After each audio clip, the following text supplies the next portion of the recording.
Jeremías capítulo 1, versos 4 y 5 y luego versos 17 al 19, y de ahí nos vamos al Salmo 70 y esa la hacemos alternada. Jeremías capítulo 1, versos 4 y 5. Moisés, ¿quieres empezar? La palabra del Señor vino a mí. Unánime, hermanos, 4 y 5. 4 y 5, perdón. 4 y 5 otra vez. Unánime. La palabra del Señor vino a mí. Antes de formarte en el vientre, ya te había elegido. Antes de que nacieras, ya te había apartado. Te había nombrado profeta para las naciones. Otra vez, unánime del 17 al 19. Pero tú, prepárate, ve y diles todo lo que yo te ordene. No temas ante ellos, pues de lo contrario, haré que sí les temas. Hoy te he puesto como ciudad fortificada, como columna de hierro y muro de bronce, contra todo el país, contra los reyes de Judá, contra sus autoridades y sus sacerdotes, y contra la gente del país. Pelearán contra ti, pero no te podrán vencer, porque yo estoy contigo para librarte, afirma el Señor. Salmo 70 de manera alternada, por favor. Yo leo la Reina Valera y ustedes leen en la versión que tienen. Dios mío, dígnate a ayudarme. Señor, ven pronto a socorrerme. Que sean avergonzados y confundidos los que procuran matarme, que retrocedan humillados todos los que desean mi ruina. Que sean derrotados por sus ofensas los que se burlan de mí. Pero que todos los que te buscan y se alegran en ti y se regocijen, que los que aman tu salvación digan siempre, sea Dios exaltado. Pero yo estoy pobre y afligido, ven pronto, oh Dios, en mi ayuda. Tú eres mi ayuda, eres mi libertador, no tardes, Señor. El siguiente pasaje es la primera carta a los Corintios, capítulo 12, del 31 al capítulo 13, verso 13, por favor. Primera a los Corintios 12, 31 hasta el 13, 13, por favor.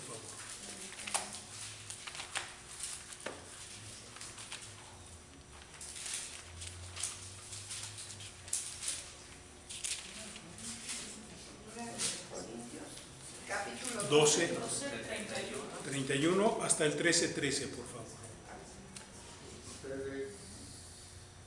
¿Usted, al unísono? Sí. Ustedes por su parte ambicionen los mejores dones. Ahora les voy a mostrar un camino más excelente.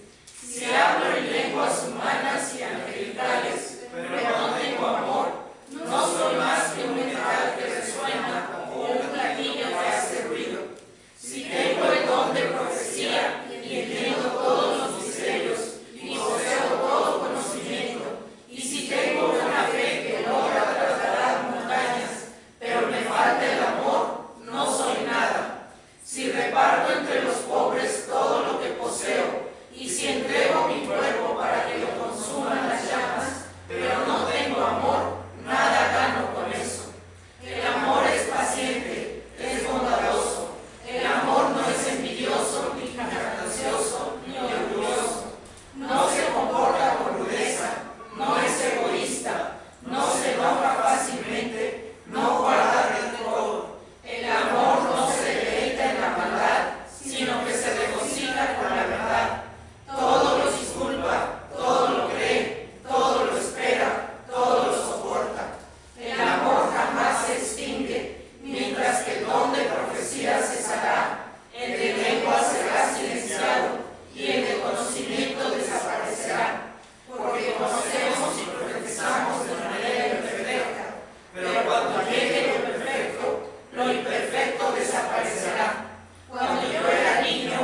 Lucas 4 del 21 al 30. Lucas 4 del 21 al 30 y ahí leemos alternado, por favor.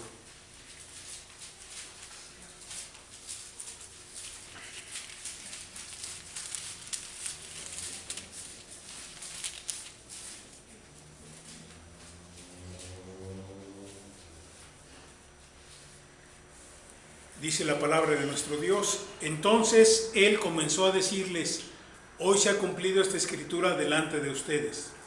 Todos dieron su aprobación, impresionados por las hermosas palabras que salían de su boca. ¿No es este el hijo de José?, se preguntaban. Jesús les dijo: sin duda ustedes me recordarán el refrán que dice: médico, cúrate a ti mismo, y también haz aquí en tu tierra todo lo que hemos oído que hiciste en Cafarnaúm. Pues bien, les aseguro que a ningún profeta lo aceptan en su propia tierra. A decir verdad, en los días de Elías, cuando durante 3 años y medio el cielo se cerró y hubo mucha hambre en toda la tierra, había muchas viudas en Israel. Sin embargo, Elías no fue enviado a ninguna de ellas, sino a una viuda de Sarepta, en los alrededores de Sidón. Y en los días del profeta Eliseo había también muchos leprosos en Israel, pero ninguno de ellos fue limpiado sino Naamán el sirio. Al oír esto, todos los que estaban en las sinagogas se enfurecieron, Se levantaron, lo echaron fuera de la ciudad y lo llevaron hasta la cumbre del monte sobre el que estaba edificada la ciudad para despeñarlo. Pero él pasó por el medio de ellos y se fue. Amén. Hasta aquí la lectura de la palabra de nuestro Dios. Pueden tomar asiento, hermanos, hermanas. Muchas gracias. Es como muy importante poder entender en estos pasajes cómo la Escritura nos da la posibilidad de ver lo que significa el llamado para Jeremías y, en el caso de Jesús, el resultado de su llamamiento y de su obediencia. Es muy importante porque nosotros tenemos que ver que aquí hay una vocación donde el Señor le marca a Jeremías exactamente el tipo de llamamiento que tiene con él en estos versos de 4 y 5 del primer capítulo. Y como Dios le dice a Jeremías: fíjate que yo te he elegido desde que estabas en el vientre de tu mamá. Esto es, yo quise por razones personales, esto es, por razones propias, yo soy Dios y en ese sentido soy dueño de mis criaturas, yo quise elegirte desde el vientre de tu mamá. Y lo que es interesante es que no lo dice de manera figurada, lo está diciendo porque Dios, cuando quiere tener comunión con los seres humanos, Dios tiene comunión con los seres humanos en el momento que Él quiere tener comunión. A mí me llama la atención porque me ha llevado a pensar esta circunstancia cuando tenemos hermanos nuestros que están en periodos críticos de salud, que están en estados de coma inclusive, y cómo el diálogo profundo ahí lo tienen ellos con Dios, Dios con ellos. No es que Dios no esté pendiente de su situación, Dios está al pendiente, pero Dios, que es el dueño de sus criaturas, sin duda establece vías de comunicación con aquellos hermanos nuestros que están en estos momentos tan especiales, tan particulares del quebranto de salud como es un estado de coma. Y es el caso de Jeremías, donde el Señor le recuerda: justamente yo te llamé y te he llamado para que escuches mi palabra en primer lugar, pero también para que tú en su momento, por tu testimonio, te conviertas en mi palabra. No que encarnes mi palabra, pero lo que yo diga por conducto tuyo va a ser mi palabra para la generación con la que compartes, la gente con la que estás. Dios y el profeta se conocen profundamente. Esto es, Jeremías da testimonio de que él ha sido reservado por Dios y él ha sido reservado para Dios. Él ha sido elegido por Dios para servir a Dios.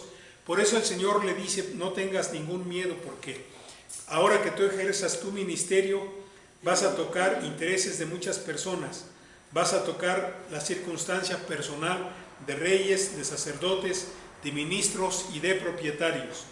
Y lo que es interesante es que tú, tocando estos intereses, tú, cuando anuncies mi palabra, tendrás que entender que yo soy tu fortaleza.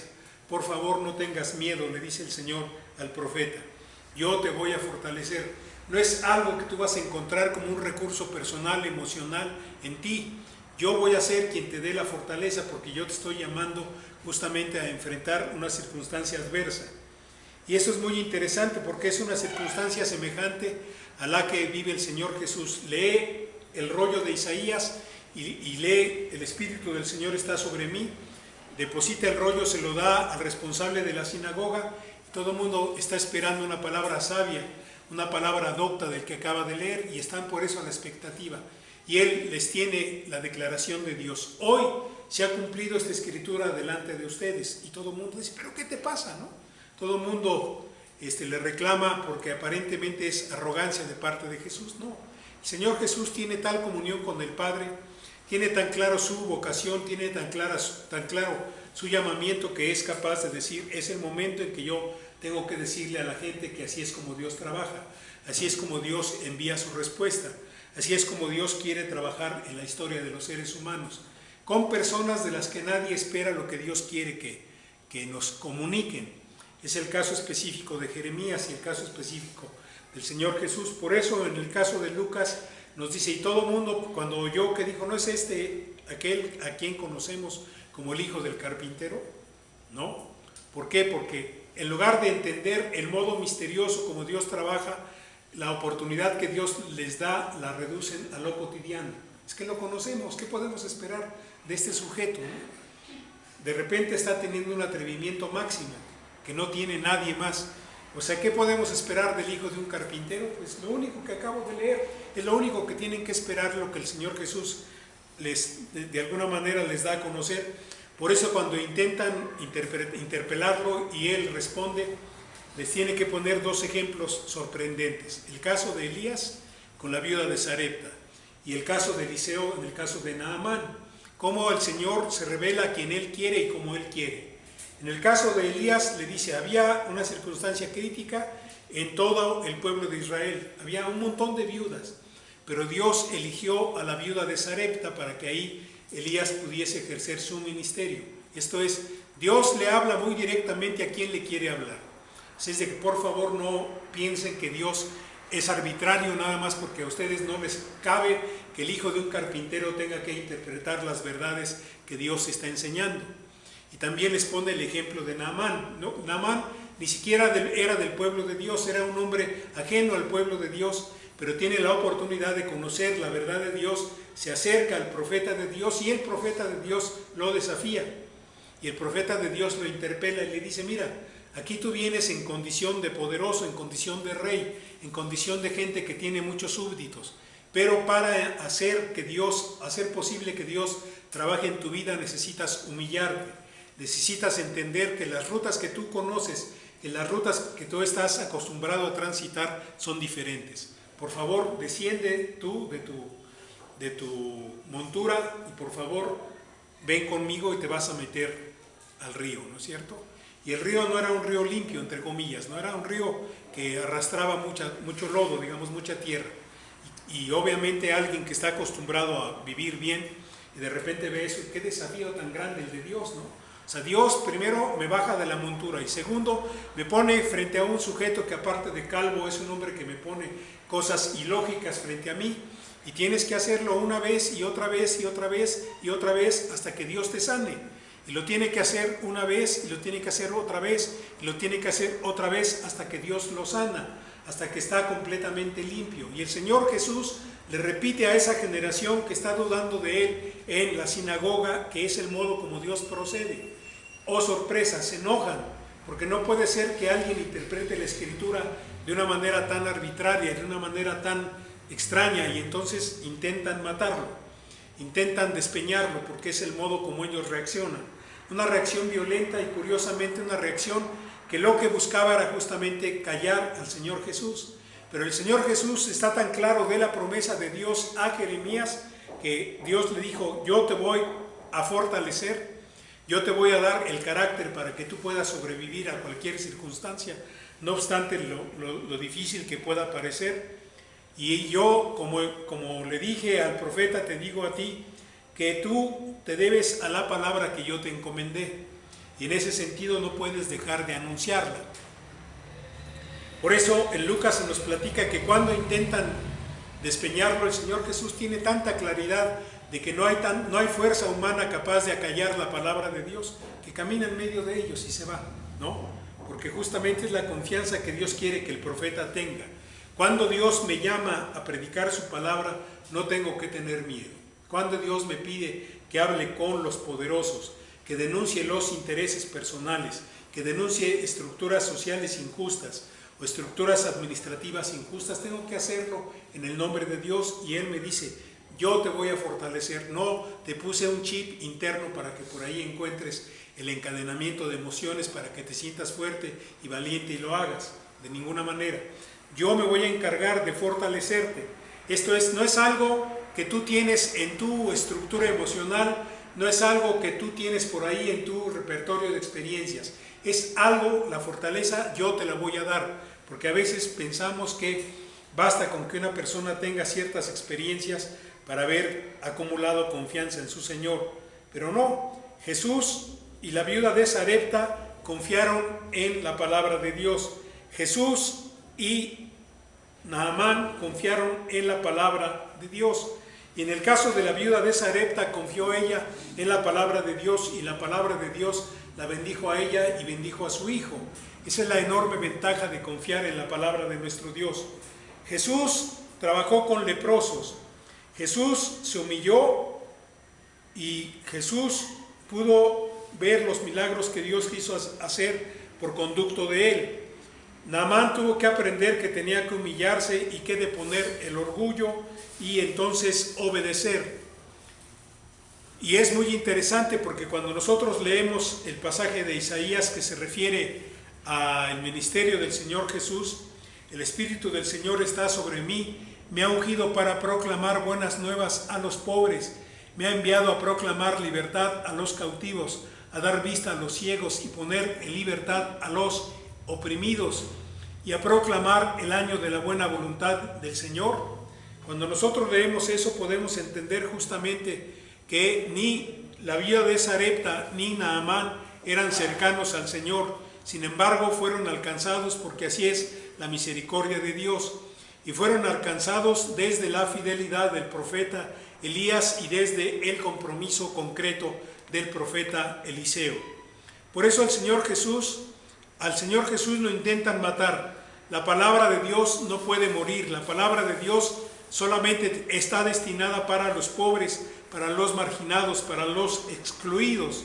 Y es muy interesante porque aunque hay angustia, aunque hay tristeza, aunque hay dolor, el Señor se encarga de bendecir a aquellos que obedecen su palabra y a aquellos que se hacen cargo justamente de confiar en el ministerio que Dios les ha encomendado. Y a nosotros, hermanos, hermanas, Dios nos ha encomendado un mensaje que tenemos que compartir con nuestros prójimos aquí en la zona y alrededor de nosotros para que podamos ver el crecimiento de nuestra iglesia. Algo que se me olvidó compartir, yo les había comentado hace algunas semanas que había estado en pláticas con nuestra hermana Mariana, que va a venir a trabajar con las personas para alfabetizar y regularizar primaria y secundaria. En la semana pudimos comunicarnos después de varios días de no estar en contacto. Me dice que murió su mamá hace poquito tiempo, entonces imagínense lo doloroso frente a un proyecto de esta naturaleza, y en una circunstancia como esta de repente cualquiera puede decir: con este dolor, ¿quién quiere trabajar por el Señor? ¿No es cierto?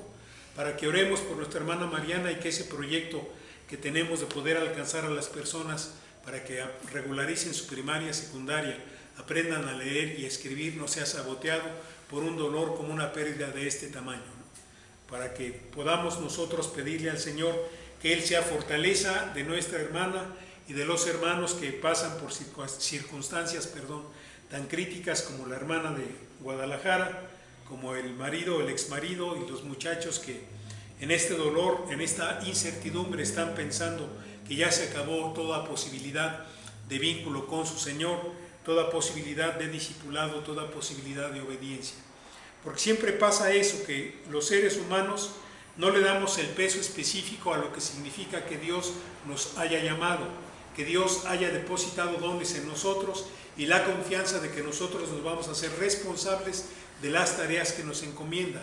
No importa que sean tareas pequeñitas como llegar, abrir, limpiar, acomodar, etcétera, etcétera, pero Dios está confiando en que seamos fieles, en que seamos leales, que seamos constantes, que tengamos claro que somos obedientes al llamamiento y al modo como Él ha tocado nuestra voluntad, al modo como Él ha venido, ha descendido y a tocar nuestras vidas y darle significado a nuestro uso del tiempo, a nuestra organización personal, al manejo de nuestras finanzas y al cuidado de nuestras relaciones, porque todo eso tiene que ver con el llamamiento.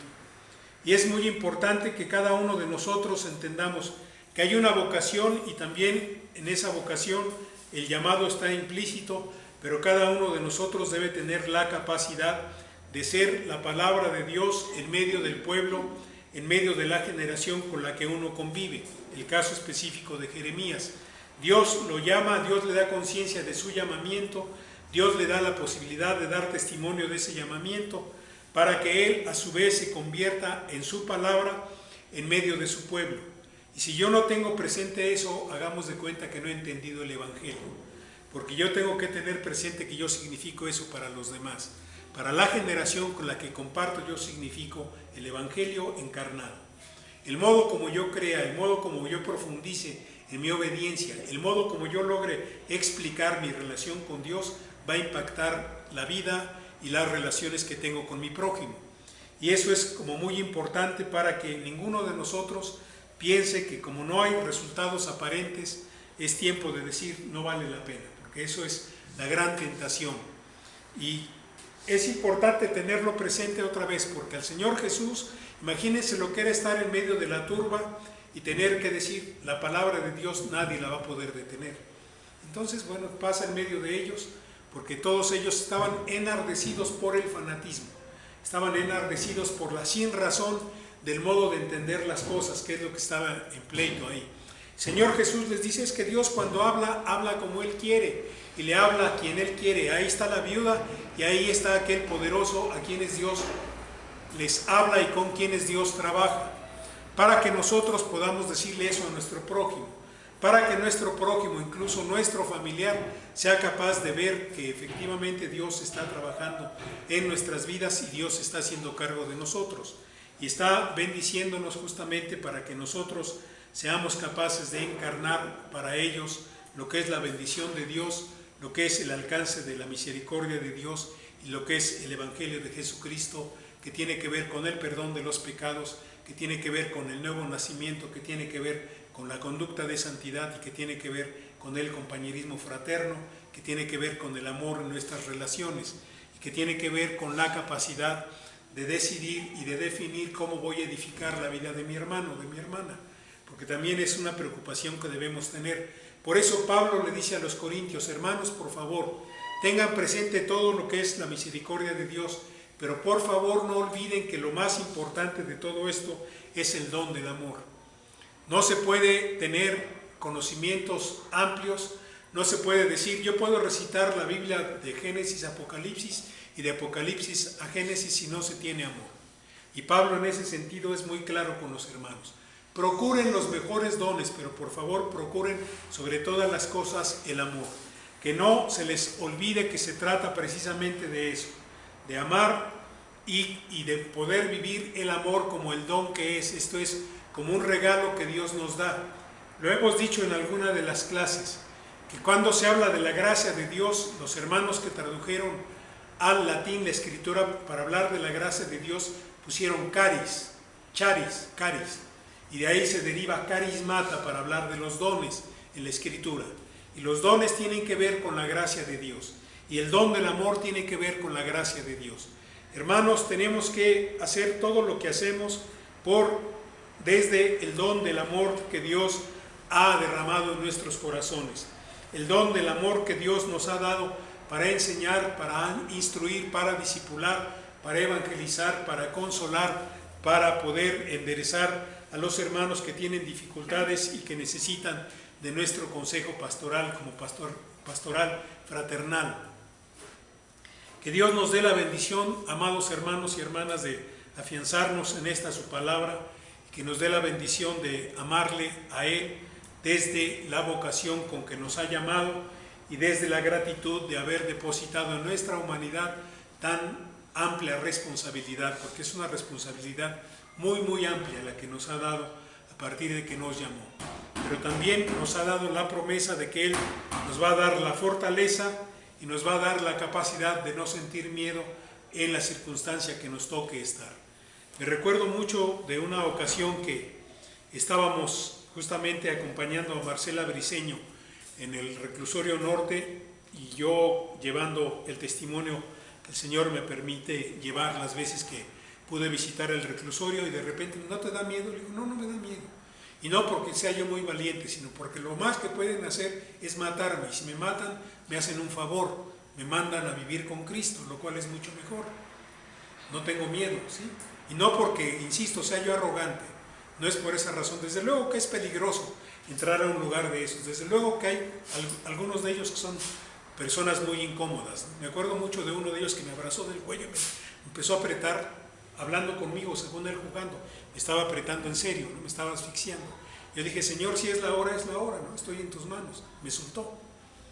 Y digo, no hay que tener miedo porque uno tiene claridad que en el caso de nosotros es el Señor que nos llama, que va a dejar que cerremos nuestro ciclo cuando Él quiera, no cuando tiembla, ni cuando alguien nos apunta con una pistola, ni cuando estamos en medio de un accidente más o menos grave. Que el Señor nos bendiga, hermanos.